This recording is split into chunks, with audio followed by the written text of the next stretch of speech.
샬롬. 3월 13일 이슬기도 오신 여러분 환영합니다. 우리 시편 121편 1, 2절 암송하고 시작합니다. 내가 산을 향하여 눈을 들리라. 나의 도움이 어디서 올까? 나의 도움은 천지를 지으신 여호와에게서로다. 한 번 더 하겠습니다. 내가 산을 향하여 눈을 들리라. 나의 도움이 어디서 올까?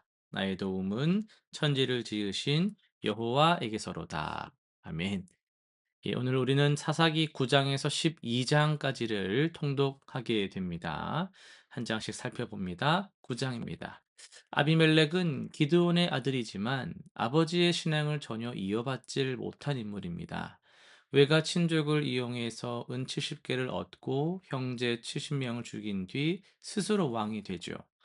요담의 우화는 진정한 지도자는 왕위를 탐하지 않는다는 날카로운 경고를 담고 있습니다. 3년의 통치 후 세겜의 반란이 일어나고 아비멜렉은 여인이 던진 맷돌에 맞아 죽습니다. 폭력으로 세운 왕국은 반드시 폭력으로 끝나며 하나님의 공의는 잠들지 않습니다. 10장입니다.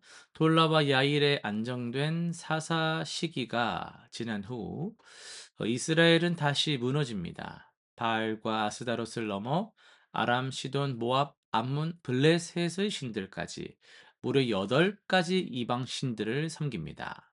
하나님은 그들을 블레셋과 암몬에게 18년간 넘기시죠. 이스라엘이 이에 부르짖자 하나님은 너희가 택한 신들에게 구하라고 하십니다.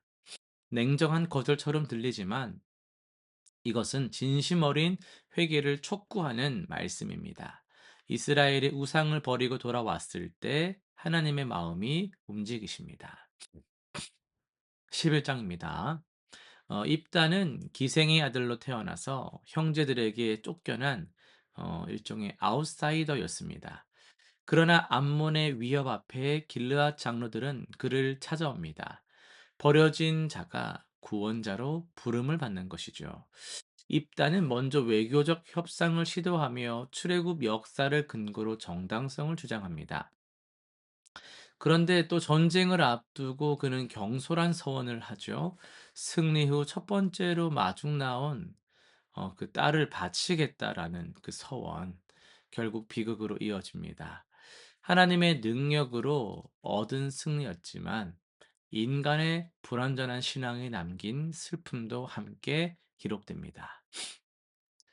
12장입니다. 전쟁에 참여하지 못한 에브라임이 입다에게 강하게 항의합니다. 기드온 시대에도 같은 갈등이 있었지만 기드온은 부드럽게 넘겼습니다. 그러나 입다는 강경하게 맞서 동족 간의 내전이 벌어집니다. 요단 나루에서 십볼렛을 발언시켜서 에브라임 사람을 가려내 죽이는 장면은 분열과 내부 갈등이 외부의 적보다 더 깊은 상처를 남긴다는 것을 보여줍니다.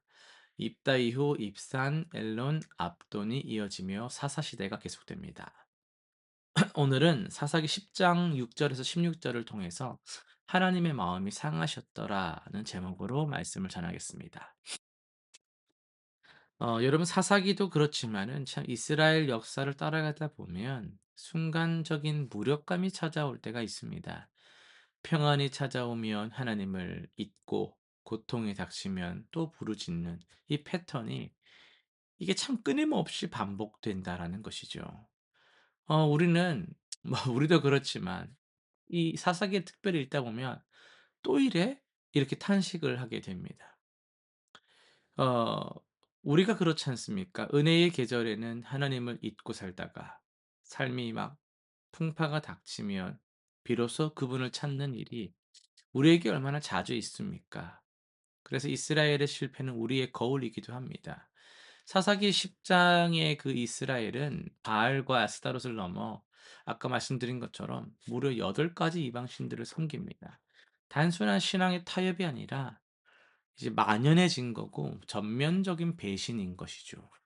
하나님은 그들을 블레셋과 아몬의 손에 넘기셔서 18년이라는 긴 압제가 이어집니다. 고통이 크게 달했을 때 이스라엘이 부르짖습니다. 우리가 주님 잘못했습니다. 우리가 우리의 하나님을 버리고 바알들을 섬겼습니다. 고통이 마침내 그들의 입을 열었습니다. 그런데 하나님의 응답이 이전과 달랐어요. 가서 너희가 택한 신들에게 부르짖어 가지고 너희 환난 때에 그들이 너희를 구원하게 하라고 말씀을 하십니다. 여러분, 근데 아까도 말씀드린 것처럼 이건 거절이 아니라 진정한 회개로의 초대입니다. 하나님은 묻고 계신 거예요. 너희가 지금 구하는 것이 그 상황, 그러니까 고통으로부터의 해방이냐, 아니면 하나님을 지금 구하는 것이냐라는 거예요. 고통을 해결하기 위한 수단으로 하나님을 찾는 기도와 하나님 자신이 목적이 되는 기도는 다르거든요. 그 차이를 깨닫는 순간이 진정한 회개의 시작입니다. 하나님은 이스라엘이 그 깨달음에 이르기를 기다리고 계셨어요. 이스라엘은 마침내 이방 신들을 제거하고 하나님만을 섬기길 시작합니다. 그 순간 성경은 놀라운 한 문장을 남기는데요. 여호와께서 이스라엘의 고통으로 말미암아 마음이 상하셨더라라는 표현이 나옵니다. 히브리어로 이 표현을 보면요. 영혼이 짧아지다 이런 뜻이 있거든요. 그러니까 숨이 막히도록 가슴이 조여올 만큼 고통스럽다란 뜻이에요. 이스라엘의 아픔이 곧 하나님의 아픔이 되었습니다. 그 수없는 배신에도 불구하고 자녀의 고통 앞에서 하나님의 마음은 다치지 않으셨어요. 우리는 종종 하나님을 감정 없는 절대자로 생각할 때가 있더라고요. 그러나 성경의 하나님은 우리의 아픔에 반응하시는 분이십니다. 우리의 삶에 공감하시는 분이시죠. 이것은 하나님이 인간처럼 감정에 좌우되는 분이라는 것이 아닙니다. 하나님의 사랑이 추상적인 원리가 아니라 우리의 시간, 우리의 삶에 구체적으로 깊이 관여하신다는 뜻입니다. 그것은 우리가 자격을 갖추었기 때문에 충분히 회개했기 때문에 그런 것이 아닙니다. 하나님 자신이 사랑이시기 때문에 돌아온 자녀의 고통이 그분의 마음을 움직입니다. 이것이 은혜의 본질이죠. 이 하나님의 마음은 예수 그리스도 안에서 가장 선명하게 드러납니다. 예수님은 예루살렘을 바라보면서 우셨고 나사로의 무덤 앞에서 눈물을 흘리셨습니다. 그리고 마침내 십자가에서 이스라엘의 고통으로 마음이 상하셨던 그 하나님이 직접 사람의 몸으로 우리 고통의 한복판으로 걸어 들어오셨어요. 우리 죄의 결과와 고통의 대가를 우리 대신 온몸으로 감당하셨습니다. 십자가는 하나님의 마음이 우리를 향해 얼마나 깊이 움직이셨는지를 보여주는 가장 완전한 증거입니다. 여러분, 지금 어떤 곤고함 가운데 계십니까? 어쩌면 우리 자신의 잘못된 선택으로 빚어진 어려움일 수도 있습니다. 그러나 하나님은 우리의 고통을 외면하지 않으시는 분이십니다. 이스라엘의 신음 앞에서 마음이 상하셨던 그 하나님이 오늘 우리의 신음도 들으십니다. 이 말씀이 우리에게 요청하는 것은 단 하나입니다. 우리 손에 붙들고 있던 것들을 내려놓고 진심으로 그분께 돌아오는 거예요. 하나님의 마음은 지금 이 순간에도 우리를 향해 움직이고 있습니다. 실천상 세 가지 정리합니다. 오늘 하루를 시작하면서 내 삶에서 하나님보다 더 의지하는 것이 무엇인지를 또 점검해 봐야 됩니다. 이거는 항상 점검해야 되는 거예요. 그것을 또 내려놓는 기도로 하루를 시작해 보시길 바랍니다. 둘째는요, 현재 겪고 있는 어려움이 있다면 그 문제 해결만을 구하는 기도에서 이제 벗어납시다. 하나님과의 관계 회복을 먼저 구해 보세요. 그러면 이 모든 걸 우리에게 더하실 겁니다. 셋째는요. 이번 주 하나님 앞에 소홀했던 부분들을 한번 돌아보면서 진심 어린 회개와 감사의 기도 시간을 따로 가져보시기를 바랍니다. 기도하고 마치겠습니다.